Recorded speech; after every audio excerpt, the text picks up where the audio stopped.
Olá, eu sou a Bárbara e este é o meu canal Delicada como um Elefante. Nada melhor que um vídeo de favoritos do ano para retomar o canal em beleza. Este é o meu vídeo preferido de ver em todos os canais, todos os anos. As wrap-ups eu vou vendo e tal, mas sinto que perco tempo a saber sobre livros que as pessoas não gostam. E nos favoritos, tanto tenho os melhores livros, como tenho uma reflexão depois de algum tempo das pessoas lerem os livros, e eu acho isso super interessante. Eu escolhi 10 livros, eu este ano não li assim muito, em número eu li, mas é muito banda desenhada e assim, eu desde agosto não leio grande coisa, porque a cabeça não está no seu melhor. Mas reuni 10 livros e vou falar-vos deles, do 10º para o primeiro. Se calhar o escalonamento não está perfeito, mas foi assim o que eu me lembrei. E não vos vou mostrar os livros fisicamente, vou pôr a capa depois na edição, porque obras não faço a mínima ideia onde estão a maioria deles. O 10º livro que eu escolhi foi o Multiplique o Seu Dinheiro, da Ariana Nunes. É um livro sobre finanças pessoais e investimentos. O livro a mim não me trouxe muito, porque eu já sei o canal dela e outros canais do assunto, portanto acho que já tinha esta base, mas para quem não sabe nada sobre o assunto, acho que está muito bem escrito.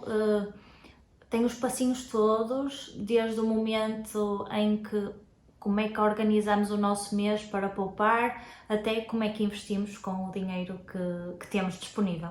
E ainda por cima é muito adaptado à realidade portuguesa, porque se nós só lermos e virmos canais americanos, não é de todo adaptado, não tem nada a ver com um país com o estado social de um país completamente capitalista que vai cada um por si. E por isso acho muito bom que tenhamos um livro aplicado à realidade portuguesa.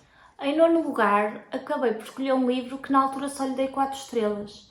É engraçado, mas o livro ficou-me na cabeça e eu quero reler.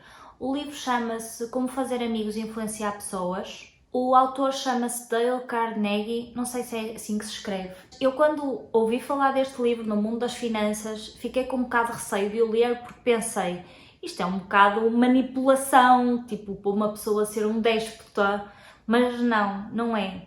É uma forma de nos tornarmos mais empáticos. Ele ensina a nós, de facto, manipularmos as pessoas para aquilo que nós queremos, para serem nossas amigas, mas a percebermos o que está do outro lado, a sermos empáticos com o outro.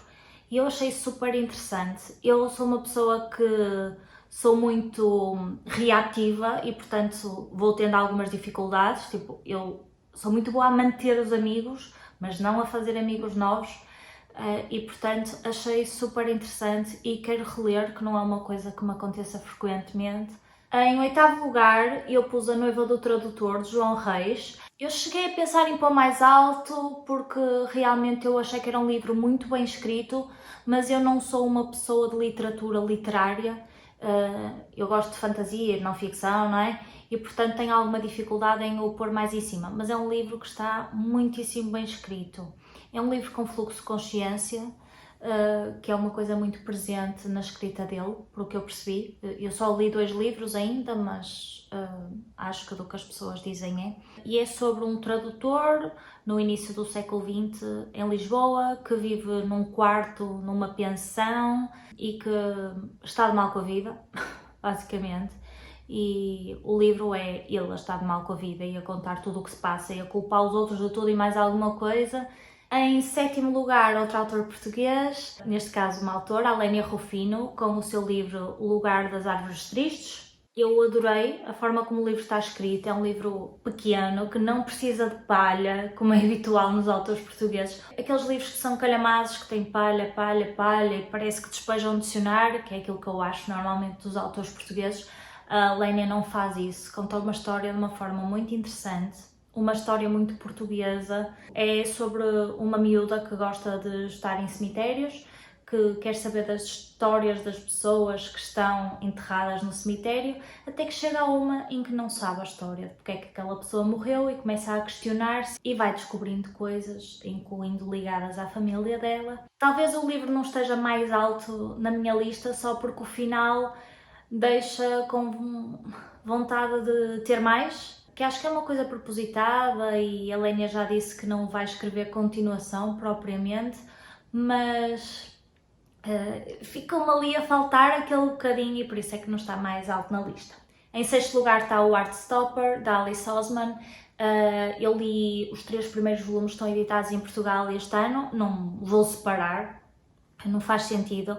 É uma banda desenhada incrível, de traços muito simples, mas com uma mensagem incrível. São 2 rapazes a descobrirem-se, basicamente, um que já sabe que é homossexual e que nós sabemos que no passado foi vítima de bullying, mas que tem uma família que o apoia, tem amigos que o apoiam e conhece este rapaz com quem estabelece uma relação que ele acha inicialmente que é heterossexual e depois percebe que é bissexual, e o início da relação deles e como se vai desenvolvendo e como querem ou não dizer ao mundo o que se está a passar entre eles. Eu acho que nem tudo sobre a diversidade tem que ser altamente complexo e assim, com histórias deste tipo consegue-se mostrar muita coisa.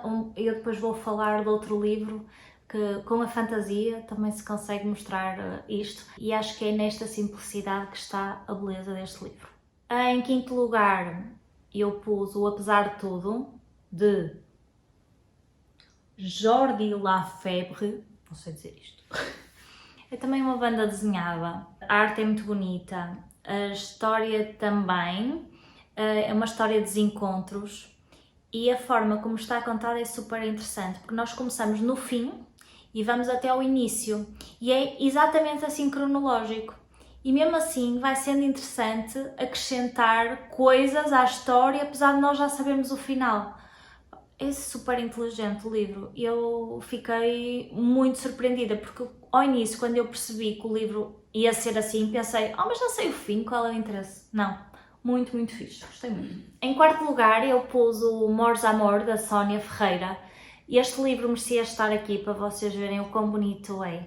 É uma edição de autor que tem um problema com a falta de revisão, mas ainda assim é um livro de 6 estrelas. É um livro absolutamente incrível na sua história e que com revisão provavelmente era o primeiro livro desta lista.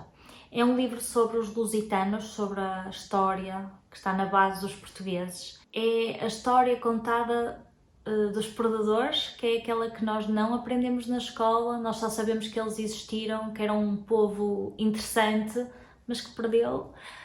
E ela foi buscar mais informação, juntou-lhe uma pitada de fantasia e uma história de amor, e é brutal o livro. É uma história linda, que não tem palha, mas que acrescenta muito ao nosso conhecimento.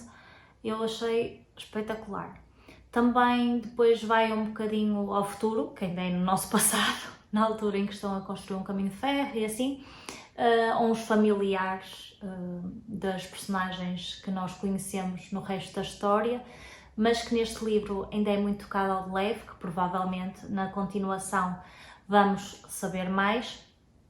Mas o que eu gostei mesmo foi na altura dos Lusitanos. Nós fizemos uma leitura conjunta, eu já não sei se li ao mesmo tempo, mas com algumas meninas, não é? Porque este livro foi publicitado pela Knights do Wars à la carte e pela Shadow Frozen, por causa do Adagio Libri, e nós ficamos fascinados, não? Tipo, com este livro. Aquele grupinho de pessoas ficou absolutamente fascinada. Eu nem tanto, que eu não sou muito de pesquisar para além do livro, mas o pessoal pesquisou imenso sobre os lusitanos e outros povos da época e foi super interessante.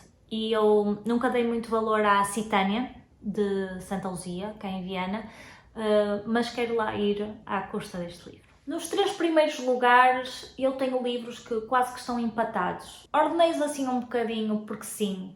Um é uma banda desenhada, outro é um não ficção e outro é uma fantasia.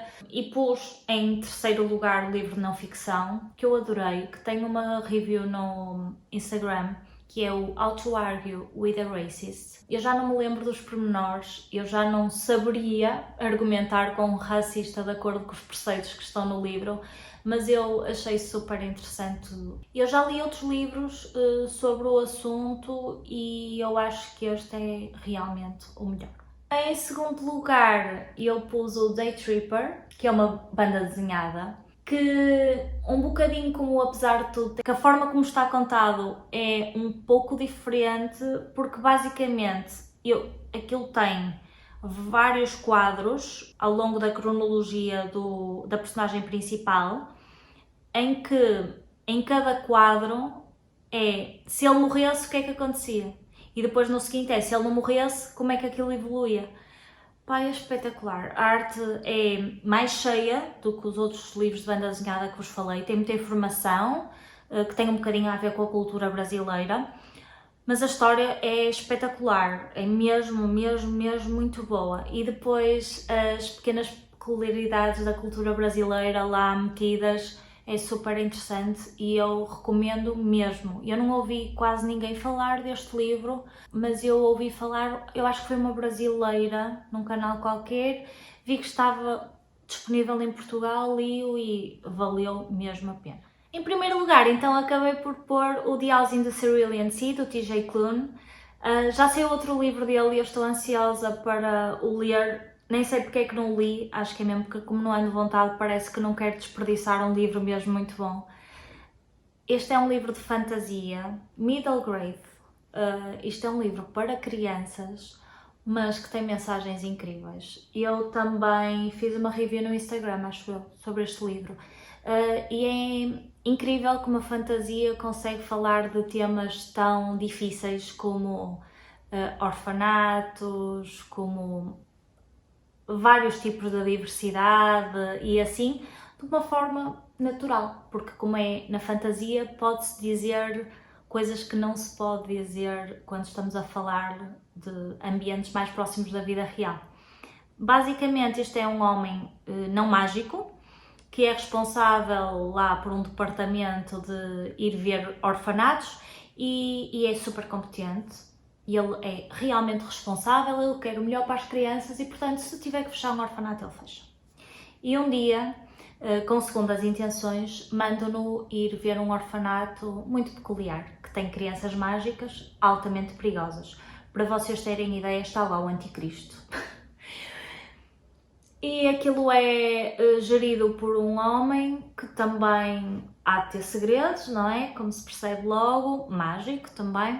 E ele vai conhecer aquelas crianças, aquele homem, e vai-se vendo como ele se vai apegando àquelas pessoas, criaturas. Não sei muito bem como dizer. E é lindo, é absolutamente lindo o livro.